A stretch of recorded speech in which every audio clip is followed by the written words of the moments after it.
வணக்கம். இது நம்ம கபர் தர்பார் செய்திகளையும் செய்தி ஊடகங்களையும் விவாதிக்கும் நிகழ்ச்சி. மின்னல் பருதி வார இதழ் மற்றும் குளோபல் பிராட்காஸ்டிங்கிலிருந்து கடற்கரை பாண்டியன், அன்பில் சின்ன தம்பி மின்னல் பருதியிலிருந்து. இன்னைக்கு நம்ம கபர் தர்பார் நிகழ்ச்சியில் நம்ம பார்க்க இருக்கிறது வந்து உழைப்பை மறந்து அதிர்ஷ்டத்தை நம்பும் அடுத்த தலைமுறை. இதை பற்றி தான் நம்ம விவாதிக்க இருக்கிறோம். அன்பில் சின்ன தம்பி, வாங்க நம்ம இந்த நிகழ்ச்சிக்குள்ளே போகலாம். நம்ம இந்த உழைப்பை மறந்து அதிர்ஷ்டத்தை நம்பும் தலைமுறை அப்படிங்கிற டைட்டில் தான் இந்த கபர் தர்பார் நிகழ்ச்சியோட 20வது வார நிகழ்ச்சியோட டைட்டில். இதை நீங்கள் இந்த டைட்டிலை பற்றி என்ன நினைக்கிறீங்க? ரொம்ப முக்கியமான ஒரு டைட்டில். ஏன்னா இப்போ இருக்கிற ஜென்ரேஷன் தங்களோட உழைப்பையே நான் மறந்துட்டு அடுத்த இன்னொரு ஆப்ஷன் ஒன்று தேட ஆரம்பிச்சிட்டாங்க. ஈஸியாக எப்படி முன்னேறலாம் அப்படிங்கிற ஒரு இலக்கை நோக்கி அவங்க போயிட்டுருக்காங்க. அவங்களுக்கு தீனி போடுற விதமாக இப்போது புதுசாக ஒரு விஷயம் நம்ம சோஷியல் மீடியா வகையாக வந்துக்கிட்டு இருக்கு. அதுதான் ஜோசியம். அந்த ஜோசியம் தான் இப்போது இளைஞர்களுடைய வாழ்க்கையை சீரழிக்குதுன்னு ஒரு பக்கம் சொல்லலாம். அந்தளவுக்கு அது முன்னேறி பெருசாக வளர்ந்துக்கிட்டு இருக்குது. அருமையாக சொன்னீங்க சின்ன தம்பி. அதிர்ஷ்டத்தை நம்புற தலைமுறை வந்து கடந்த 3 வருஷத்தில் தான் இந்த அதிர்ஷ்டத்தை அதிகமாக மக்கள் இதை தேடி போகிறாங்க அப்படின்னு நினைக்கிறேன். இந்த 2023 பார்த்திங்கன்னா வேலை தேடுறதுல ஒரு குழப்பம், 2024 வந்து நிறைய லே ஆஃப், அதாவது பணி நீக்கம், சம்பள குறைவு, அந்த மாதிரி ஒரு நிறைய விஷயங்களை வந்து மக்கள் ஃபேஸ் பண்ணாங்க. அடுத்து இந்த கடந்த வருஷம் 2025 பார்த்திங்கன்னா ஏஐயோட பிரம்மாண்ட ஏஐ வளர்ச்சி, ஏஐ உள்ள வந்து மக்களுடைய வேலை வாய்ப்புகள்லாம் நிறைய மாற்றங்களை ஏற்படுத்தி இதுவும் ஒரு பெரிய பயத்தை ஏற்படுத்துச்சு மக்களுக்கு. ஆமாம், கண்டிப்பாக. இதுக்கு முன்னாடியாவது வேலை வாய்ப்பு கிடைக்குமா கிடைக்காதா அப்படிங்கிற ஒரு பயம் இருந்துட்டு இருந்துச்சு. ஏஐ வந்ததுக்கப்புறம் இருக்கிற வேலையை காப்பாற்றிக்க முடியுமா அப்படிங்கிற ஒரு பயம் ஏற்கனவே வேலையில் இருக்கவங்களுக்கு வர ஆரம்பிச்சிருச்சு. பெருநிறுவனங்களே இப்போ வந்து நிறைய பேரை லே ஆஃப் பண்ணிகிட்டு இருக்கிறாங்க. அப்படி ஒரு பயம் எல்லாருக்கும் வந்துருச்சு. அது இல்லாமல் நிறைய இடத்துல வந்து சம்பள குறைப்பு அப்படிங்கிற ஒரு இதுலேயும் போயிட்டுருக்குறாங்க. இந்த பயம் வரப்போகிற அடுத்த ஜென்ரேஷன் இளைஞர்களுக்கு ரொம்ப அதிகமாக வர ஆரம்பிச்சிருச்சு. அதனால் இந்த ஜோசியம் அப்படிங்கிற ஒரு இதுக்குள்ளே போக ஆரம்பிச்சிட்டாங்க. அதுலேயும் ஏஐ ஜோசியத்தை அதிகமாக நம்ப ஆரம்பிச்சிட்டாங்க. இப்போ முக்கியமாக சொல்லப்போனால் இந்த ஜென்ஸி நம்ம குழந்தைகள் இருக்காங்கல்ல, அவங்க வந்து 63% குழந்தைகள் வந்து இதை நம்புகிறாங்க அப்படிங்கிற ஒரு டேட்டா வந்து நமக்கு கிடச்சிருக்கு. ஆமாம், ஏன்னா அவங்க கையில் இப்போ செல்ஃபோன் ஈஸியாக இருக்குது, நெட்டு எனி டைம் கையில் வச்சுட்ருக்காங்கிறதுனால அவங்க எப்போ பார்த்தாலுமே அவங்களுக்கு வர ஆட்ஸ் எல்லாமே இந்த ஜோசியம் சம்மந்தமாகவே வந்துட்டுருக்கு. இதை வந்து நீங்கள் போட்டிங்கன்னா உங்களுக்கு உங்களுடைய வாழ்க்கையில் நடந்த எல்லாத்தையும் உடனே தெரிஞ்சுக்கலாம் அப்படின்னு சொல்லிட்டு ஈஸியான ஒரு சில தரவுகள்லாம் அவங்களாம் சொல்கிறாங்க. அவங்க சொல்கிற தரவுகள் அவங்க உண்மை அப்படிங்கிறத நம்புகிறாங்க. அதனால் அதிகமாக இதை நம்பியே அவங்க போகிறாங்க. அதாவது ஆப்ஸில் வர அந்த ஜோசியத்தை நம்பி அதை நம்பியே எல்லாம் போகிறதுனால இந்த எண்ணிக்கை அதிகமாகிட்டே இருக்குது.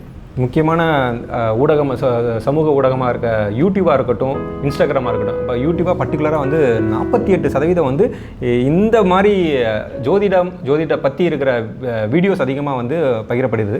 அதை தாண்டி இன்ஸ்டாகிராமில் பார்த்திங்கன்னா அதுக்கும் மேலே ஒரு 62% வந்து அதை இது பண்ணுறாங்க. யூடியூப்பை விட இன்னும் ஜென்சியில் இருக்கிறவங்க எல்லாருமே, சின்ன குழந்தைங்கள்லேருந்து எல்லாருமே வந்து இன்ஸ்டாகிராம் தான் யூஸ் பண்ணுறாங்க.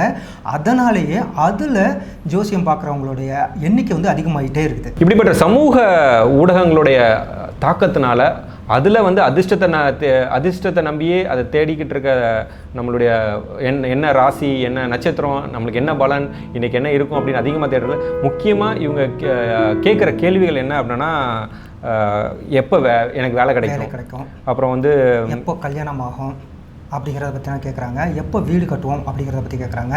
இதில் என்ன ஒரு முக்கியமான ஒரு விஷயம்னா, இந்த கல்லூரி முடிச்சுட்டு வேலையை தேடுறவங்க தான் அதிகமாக இதை பயன்படுத்துகிறாங்க. அதுலேயும் 18லேருந்து 24% இருக்கிற அந்த இளைஞர்கள் தான் அதிகமாக இதை வந்து பயன்படுத்துகிறாங்க. அவங்க நம்புறதுக்கு ஏற்ற மாதிரியான தரவுகள் அதில் வருது அப்படிங்கிறதுனால அதை அதிகமாக நம்புகிறாங்க. அதுக்கு மேலே 24லேருந்து 34 வயசில் இருக்கிறவங்களும் இவங்களும் அதிகப்படியாக நம்புகிறாங்க. இந்த மிடில் ஏஜ் அப்படி இருக்கவங்களும் அதிகப்படியாக இந்த ஜோசியத்தை நம்புகிறாங்க. முக்கியமாக அந்த 32% வந்து ஜோதிட அப்ளிகேஷன்ஸ், அது வந்து நிறைய உள்ளே வந்திருக்கு. அதுலேயும் நிறைய பேர் பணத்தை இழக்கிறாங்க. அதுவும் முக்கியமான. ஆமாம், ஜோசியத்தில் நேரடியாக போய் பார்க்குறதுங்கிறது ஒன்று. அதில் வந்து அவங்க 1-to-1 ஒருத்தரோட முகத்தை பார்த்து அவங்க வந்து இது பண்ணுறது, ஓலை எடுத்து பார்ப்பாங்க. இப்படி பலவிதமான ஜோசியம் இருக்குது. ஆனால் இப்போது இது எல்லாத்தையும் தாண்டி ஏஐ உலகம் அப்படிங்கிறதுனால ஆப்ஸை பார்த்துட்டு அவங்க ஜஸ்ட் ஒரு மெசேஜ் அனுப்புகிறாங்க. அங்கே ஏஐகிட்ட 1000 தகவல்கள் இருக்கும். அந்த தரவுகள் இப்போ நம்ம வந்து ஒரு ஃபேஸ்புக் யூஸ் பண்ணுறோம், இன்ஸ்டா யூஸ் பண்ணுறோம், நம்ம போடுற எல்லா பதிவுலேருந்து எல்லாமே அதில் வந்து ஏஐகிட்ட இருக்கும். ஏஐ இது எல்லாத்தையும் அனலைஸ் பண்ணி நம்ம இப்படிப்பட்டவங்க தான் அப்படிங்கிறதுலேருந்து எல்லா தரவுமே நம்ம கேட்குற கேள்விக்கு அது ஒரு பதிலாக கொடுக்குது.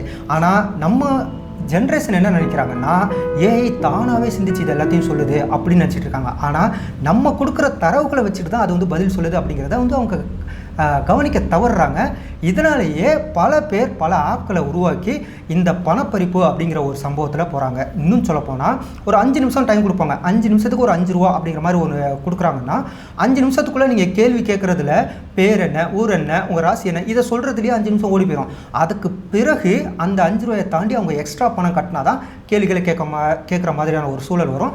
இது போல் சூழலில் அவங்க அதிகப்படியான பணத்தை இழக்கிற மாதிரியான ஒரு நிலை உருவாகுது. இந்த ஜோதிட நம்பிக்கை அதிகமாக காரணங்கள் அப்படின்னு ஒரு லிஸ்ட் அவுட் பண்ணுறதுல வந்து முக்கியமாக மன அழுத்தம், பொருளாதார அழுத்தம், அப்புறம் இந்த ஏஐனால் வந்த வேலை மாற்றம், அப்புறம் வேலை இழப்பு, அதையும் தாண்டி சமூக ஊடகங்களில் திருப்பி வந்துகிட்டு இருக்க மெசேஜ். இதில் இன்னொரு சேர்த்துக்கலாம், கடன் தொல்லை. இது இருக்கிறதுலேயே ரொம்ப அதிகமான பிரச்சனை எல்லாத்துக்கும் வருது கடன் தொல்லை. கடன் தொல்லை அப்படிங்கிற உடனே க்ரோர்ஸில் எல்லாம் நினைக்க வேணாம். இப்போ வெறும் 1000-2000 ரூபா கடனுக்கு எல்லாம் பயப்பட ஆரம்பிச்சிடுறாங்க. ஒரு காலத்தில் ஒரு குடும்பம் அப்படின்னா அவங்க வந்து பல லட்சங்கள் வீடு கட்டுறதுக்காக கடன் வாங்கியிருப்பாங்க, அதன் பிறகு திருமணத்துக்காக கடன் வாங்கியிருப்பாங்க, அல்லது வேறு ஏதாவது மருத்துவ செலவு, கல்வி, இது போல் இதுக்கு தான் கடன் வாங்கியிருப்பாங்க. ஆனால் இப்போ இருக்கிற ஜென்ரேஷன் வெறும் 1000-2000 ஈஸியாக ஆட்களில் வாங்கிடுறாங்க. அந்த கடனை கட்டுறதுக்காகவே என்ன சமாளிக்க முடியாமல் இது எப்படி சமாளிக்கலாம், இவங்க கேட்குற கேள்விகளில் முக்கியமானது கடன் எப்போது தீரும் அப்படிங்கிற ஒரு வார்த்தை தான் கேட்குறாங்க. இதுவே அந்த ஆஸ்ட்ராலஜி அது வந்து பெரிய அளவில் உருவெடுக்கிறதுக்கு காரணமாகவே இருக்குது. நம்பர் 1 கடன் எப்போது தீரும், அடுத்த நம்பர் 2 வந்து வேலை எப்போ கிடைக்கும், அது 32% மக்கள் கேட்குறது. அப்புறம் அரசு வேலை கிடைக்குமா அப்படிங்கிறது வந்து 22% மக்கள் வந்து இந்த ஏஐ ஆப் வழியாக கேட்குறது. அப்புறம் சம்பளம் உயருமா அப்படிங்கிறது ஒரு 12% பேர் கேட்குறது. திருமணம் அது வந்து ஒரு 8% தான் கேட்குறாங்க. அடுத்து வந்து வியாபாரம் வெற்றி அடையுமாங்கிறது ஒரு 5% தான். இதுலேருந்தே தெரியுது நம்ம மக்கள் வந்து அதிகமாக வியாபாரம் பக்கம் போகலை அப்படின்ட்டு தமிழ் மக்கள். முக்கியமாக வந்து இந்த ஜோதிடத்தை பரவிய முக்கிய சமூக ஊடகங்கள் அப்படின்னு பார்த்தீங்கன்னா 41% வந்து யூடியூபு, 28% வந்து இன்ஸ்டாகிராமு, வாட்ஸ்அப் வழியாகவே ஒரு 15% போயிட்டு இருக்குன்னு நினைக்கிறேன். அதை தாண்டி இருக்கிற சமூக ஊடகங்கள் டெலகிராம் இருக்குது, அதுக்கப்புறம் ஃபேஸ்புக் இருக்குது. டெலகிராமில் வந்து 10% இருக்குது, ஃபேஸ்புக்கில் கிட்டத்தட்ட 6% அவங்க வந்து அஸ்ட்ராலஜி வந்து அதிகமாக. ஃபேஸ்புக் தான் கம்மியான சதவீதத்தில் வந்து ஜோசியம் பார்க்குறாங்க. இப்போ இருக்க ஜென்சி வந்து யூடியூப் ரீல்ஸையும் இன்ஸ்டாகிராம் ரீல்ஸ் வந்து அதிகமாக பார்க்குறாங்க. இத்தனைக்கும் போஸ்ட்லாம் யாரும் பார்க்குறதில்ல, ரீல்ஸ் தான் அதிகம் பார்க்குறாங்க. ரீல்ஸ், ஸ்டோரி இப்படி தான் நிறைய பார்த்துட்டு இருக்காங்க. அதனால் இவங்க யூடியூப்பையும் இன்ஸ்டாவிலையும் தான் அதிகமாக போயிட்டுருக்கு. ஃபேஸ்புக் வந்து அதோட இது வந்து மார்க்கெட் வந்து ஓரளவுக்கு குறைஞ்சிருச்சு. பட் அது ஃபேஸ்புக்கோட பேரண்ட் தான் அப்படி இது இன்ஸ்டா அப்படிங்கிறதுனால அவங்களுக்கு அதுவும் கிட்டத்தட்ட ஈக்குவலாக தான் இருக்குது. அதாவது இந்த ஜோதிடத்தை பின்பற்ற வயது ஒரு டேட்டா எடுத்திருக்கோம். அந்த வயது டேட்டாவை பற்றி அன்பில் ஷேர் பண்ணுங்கள். வயது அப்படிங்கிறதுல 18 வயசுக்கு மேலே இருக்கிறவங்க, 18லேருந்து 24 வயசுக்குள்ளே இருக்கிறவங்க 34% பேர் இந்த அஸ்ட்ராலஜியெல்லாம் நம்புகிறாங்க. ஜோதிடம், அதுவும் குறிப்பாக ஆன்லைனில் வரதை நம்புகிறாங்க, அதை பயன்படுத்துகிறாங்க. அதன் பிறகு 24லேருந்து அப்புறம் 34 வயதுக்குள்ளே இருக்கிற அந்த இளைஞர்கள் அவங்க வந்து 41% பேரை நம்புகிறாங்க. கிட்டத்தட்ட இதுவே 75% அதில் ஃபுல்லாக கவர் ஆகிடுது. அதற்கு பிறகு 34லேருந்து 44 வயசில் இருக்கிற அந்த எண்ணிக்கையில் இருக்கிற வயசில் இருக்கிற இளைஞர்கள் யார், மிடில் ஏஜில் இருக்கிறவங்க பார்த்தோம்னா 16% பேர் அதை வந்து நம்புகிறாங்க. அதன் பிறகு அதுக்கு மேலே 45க்கு மேலே இருக்கிறவங்க யாருன்னு பார்த்தோம்னா 9% தான். வழக்கமாக ஜோதிடத்தை நம்புறது யாருன்னு பார்த்தா பழைய ஆளுங்க, வயசானவங்க, முந்தைய ஜென்ரேஷன் அப்படின்னு தான் எல்லோரும் நினச்சிட்டு இருப்பாங்க. ஆனால் இப்போ தலைகளாக மாறி போய் ஜென்ரேஷன் அவங்க மாறிட்டாங்க. ஆனால் இப்போ இருக்கிற இளைஞர்கள் எல்லாருமே அதான் பார்த்தோன்னா 35 வயசுக்குள்ளே இருக்கவங்க பார்த்தோன்னா 75% பேர் இந்த ஆப்புங்களை ஜோசியத்தை நம்புகிறாங்க. அப்போ போனால் 70% இளைய தலைமுறை வந்து இந்த அதிர்ஷ்டத்தை நம்புகிறாங்க. அப்படின்றப்போ 35% மக்கள் தான் வந்து நம்முடைய புதிய முதல்வருக்கு ஓட்டளித்தவர்கள், அதுவும் இளைஞர்கள், இளைய தலைமுறைகள் அவங்க தான் ஓட்டளித்தாங்க. அதுவும் அதிகமாக சமூக ஊடகங்களை பின்பற்ற மக்கள் தான் அவங்க. ஸோ அப்படி இருக்கிறப்ப வந்து அதிர்ஷ்டம் தான் ஜெயிச்சிச்சுன்னு நம்ம கடந்த வார கபர் தர்பாரில் பார்த்தோம். இந்த அதிர்ஷ்டம் வந்து விஜய்க்கு கை கொடுத்தது. அதுவும் விஜய்க்குமே ஒரு ஜோசியரை நியமிச்சிருந்தாங்க. அவருக்கும் ஒரு ஜோசியர் வெற்றிவேல் அப்படிங்கிறவரை வந்து ஒரு ஆலோசகராகவே ரொம்ப நாளாகவே இருந்து பண்டிட் வெற்றிவேல். அவர் வந்து அதன் பிறகு அவரையே ஒரு அரசு பணியாக ஒன்று ஒதுக்குனாங்க. அவருடைய அரசியல் ஆலோசகர் அப்படிங்கிற ஒரு பதவியை அரசு பணியாக ஒதுக்குனாங்க. அது மிகப்பெரிய ஒரு சர்ச்சையாச்சு. எதிர்க்கட்சிகள்லாம் கண்டனம் தெரிவித்தாங்க. சட்டப்பேரவையிலே பெருசாக இதெல்லாம் பேசினாங்க. அடுத்த ஒரே நாளில் அந்த உத்தரவை வாபஸ் கூட பெற்றாங்க. அதுக்கு அவங்க சொன்ன முக்கியமான காரணம், ஏற்கனவே இந்த அஸ்ட்ராலஜி இந்த சோசியல் மீடியாவில் வர ஆப்கள் இதெல்லாம் நம்பி இளைஞர்கள் எல்லாம் போயிட்டுருக்காங்க. இப்போ முதலமைச்சரே அவர் வந்து ஒரு ஜோசியரை நம்பி எல்லா செயலும் பண்ணுறாரு அப்படின்னா இது தமிழ்நாடு இளைஞர்களுக்கு மிகப்பெரிய ஒரு தவறான முன்னுதாரணமாக போயிடும் அப்படிங்கிறதுக்காக எதிர்க்கட்சியினரை எதிர்ப்பு தெரிவித்தாங்க. அதை அவர் புரிஞ்சுக்கிட்டாரு. முதலமைச்சர் அதை புரிஞ்சுக்கிட்டு முதலமைச்சர் விஜய் உடனடியாக அந்த உத்தரவை திரும்ப பெற்றுட்டாரு. இப்போது அவருக்கு பதவி எதுவும் கிடையாது.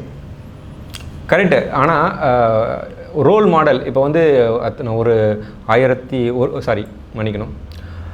முதல்வர் அப்படிங்கிறவர் வந்து ஒரு ரோல் மாடலாக அவருக்கு வாக்களித்த ஆல்மோஸ்ட் 35% மக்களுக்கு ஒரு ரோல் மாடலாகவும் இப்போ நிறைய மக்கள் வந்து அவரை ஃபாலோ பண்ணுறாங்க. அவர் எப்படி வேலை பார்க்குறாரு, எந்த மாதிரி ஃப்ளோர் டெஸ்டிங்கே வந்து அத்தனை பேரும் வேலையை விட்டுட்டு உட்காந்து அவரோட ஃப்ளோர் டெஸ்டிங்கை வந்து பார்த்தாங்க எல்லா தரப்புப்பட்ட மக்களும். ஏன்னா நம்ம ஒரு புதிய முதல்வர், புதிய அமைச்சரவை உருவாக்கிங்கிறத பற்றி நம்மளோட மாற்றங்கள் என்ன இருக்கும், தனி மனித வாழ்க்கையில் எப்படி மாறப்போகுது அப்படிங்கிற ஒரு கியூரியாசிட்டி எல்லாருக்குமே வந்துச்சு. அப்படிங்கிறப்ப எல்லாருமே வந்து அவரை ஃபாலோ பண்ண ஆரம்பிச்சிருக்காங்க. அப்படி இருக்கிறப்போ ஒரு முதல் குடிமகன் முதல்வராக நம்ம திரு விஜய் அவர்கள் வந்து ஒரு அதிர்ஷ்டத்தை நம்புறாருங்கிறது வந்து ஒரு ரோல் மாடலாக ஆயிடக்கூடாது இளைய தலைமுறைக்கு. ஆல்ரெடி இளைய தலைமுறை வந்து அதுக்குள்ளே சிக்கிக்கிட்டு இருக்காங்க.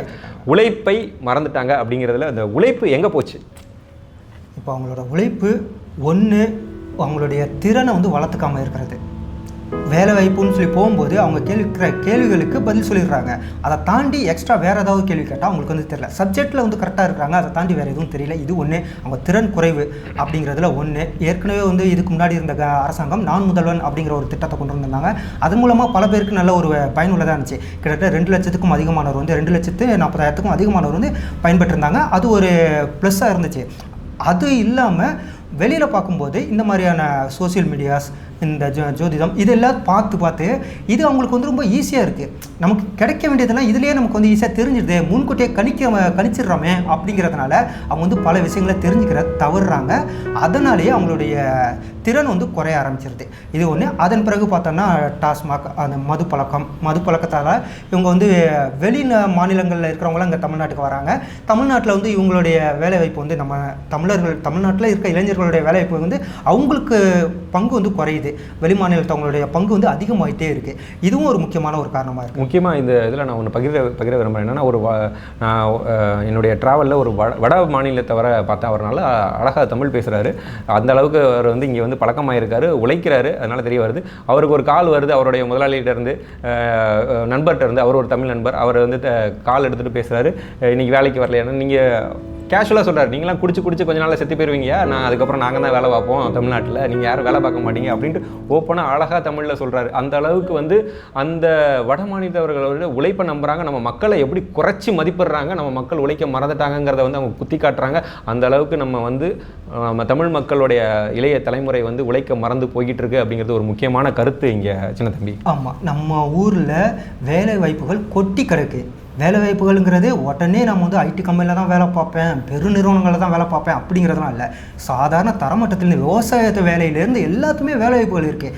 எனி டைம் வேலை இல்லாத இடமே இல்லை அப்படிங்கிற மாதிரியான ஒரு சூழல் தமிழ்நாட்டில் இருக்குது. ஏன்னா ஒட்டுமொத்த இந்தியாவிலேயே எல்லா மாநிலத்தவங்களும் தமிழ்நாட்டுக்கு வந்து வேலை செய்ய வராங்க. ஆனால் தமிழ்நாட்டில் இருக்க இளைஞர்கள் அந்த வேலைகளை செய்கிறதுக்கு பயப்படுறாங்க, தயங்குறாங்க. அதனாலேயே மற்றவங்க அந்த வாய்ப்பை பயன்படுத்திக்கிறாங்க. கூடுதலாக இது போல் செயல்கள், ஜோசியம் இது போன்ற செயல்கள் வந்து அவங்கள வந்து கட்டி இழுத்துக்கிட்டே போகிறதுனால அவங்க இன்னும் மழுங்கிக்கிட்டே போகிறாங்க. அதாவது மேக்ஸிமம் நம்பர்ஸ். அதனால் ஒரு சிக்கல் இளைஞர்கள் மத்தியில் வந்துட்டு இருக்கு. கபர் தர்பாரின் இறுதி கட்டத்தில் நம்ம இருக்கோம். அதாவது கடைசியாக நம்ம மக்கள் இந்த கபர் தர்பார் நிகழ்ச்சியும் மின்னல் பருதியும் ஸ்டேட்ஸ்மேன் அப்படின்னு சொல்லப்படுற மக்களை மனமாற்றம், மக்கள் என்ன பண்ணணும் அப்படிங்கிறதுக்கான காரணத்துக்காக தான் இந்த கபர் தர்பார் நிகழ்ச்சியும் மின்னலும் வந்து டிரைவ் ஆகிட்டு இருக்கு. பர்டிகுலராக மக்கள் மாறினா தான் எல்லாமே மாறும். ஆட்சி மாறினாலோ இல்லை அமைச்சர்கள் மாறினாலோ அரசியல்வாதிகள் மாறினாலோ கண்டிப்பாக பெரிய மாற்றங்கள் இருக்கிறது. ஆனால் மக்களுடைய மனநிலைமை மாறிச்சுன்னா எல்லாமே மாறும் அப்படிங்கிறது தான் நம்மளுடைய ஒரு அடிப்படை கருத்து. அந்த அடிப்படையில் தான் நம்ம வந்து செயல்பட்டு நம்மளுடைய நிகழ்ச்சிகள் எல்லாமே தொகுத்துருவோம். அதில் முக்கியமாக வந்து பகிர்ந்துக்கிறது மக்களாகிய முதலமைச்சர் அவருடைய சில மாற்றங்கள் நடந்திருக்கு அவர்கிட்டையுமே. ஆமாம், முதலமைச்சர் விஜய் முக்கியமாக ஒரு செய்தியை மக்களுக்கு சொல்லியிருக்காரு. அதாவது பிரிட்டிஷ் காலத்திலேருந்து பயன்படுத்தப்பட்ட ஒரு முக்கியமான ஒரு விஷயம், அதாவது விஐபி கலாச்சாரம்னு சொல்லுவாங்க. இந்த முதலமைச்சர், அமைச்சர்கள் இவங்க எல்லாருமே என்ன பண்ணுவாங்கன்னா, போகும்போது அவங்களோட காராக இருக்கட்டும், அவங்களோட அலுவலகங்களாக இருக்கட்டும், அவங்களோட இருக்கைக்கு ஒரு ஒயிட் கலர் டவல் வந்து பயன்படுத்துவாங்க, டர்க்கி டவல் பயன்படுத்துவாங்க. இது வந்து விஐபி கலாச்சாரம். இது வந்து பிரிட்டிஷ் காலத்துலேருந்து இருக்கிறது.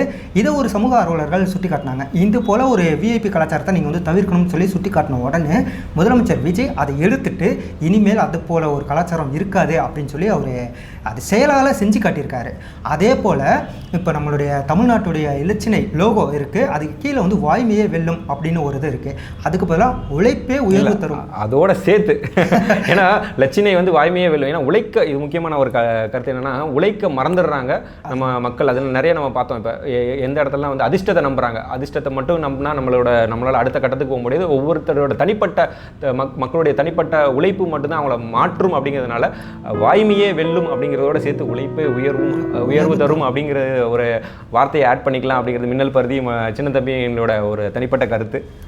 கண்டிப்பாக இதை வந்து சேர்த்துக்கிட்டால் ரொம்ப நல்லாயிருக்கும். மக்களுக்கு ஒவ்வொரு இடமும், ஏன்னா தமிழக அரசுடைய இலச்சினை அப்படிங்கிறது எல்லா இடத்துலையும் இருக்கும். பார்க்குற எல்லா இடத்துலையுமே அந்த ஒரு வார்த்தை உழைப்பே உயர்வு தரும்ங்கிற வார்த்தை வந்து மக்களோட மனத்தில் பதிஞ்சிக்கிட்டே இருக்கும். உழைக்கிறது மட்டும்தான் அவர்களுக்கு உயர்வு தரும் அப்படிங்கிறது நம்ம முதலமைச்சர் அவருடைய உழைப்பில் உயர்ந்து எப்படி வந்தாரோ அதன் மூலமாகவே மக்களுக்கு எடுத்துக்காட்டுவார். அருமை. ஸோ உழைப்பை மறந்து அதிர்ஷ்டத்தை நம்ம அடுத்த தலைமுறை மக்கள் உழைப்பு மட்டுமே உயர்வு தரும். உழைப்பை நம்புங்க. அடுத்தடுத்த உங்களுடைய தொழிலில் அடுத்தடுத்து வளர்கிறதுக்கான, உங்களுடைய வேலையில் அடுத்தடுத்து வளர்கிறதுக்கான முயற்சிகளை பண்ணணும் அப்படிங்கிறதா இந்த கபர் தர்பார் மற்றும் மின்னல் பருதி எங்களுடைய தாழ்மையான வேண்டுகோள். நன்றி, வணக்கம். கடற்கரை பாண்டியன். நன்றி, அன்பில் சின்ன தம்பி.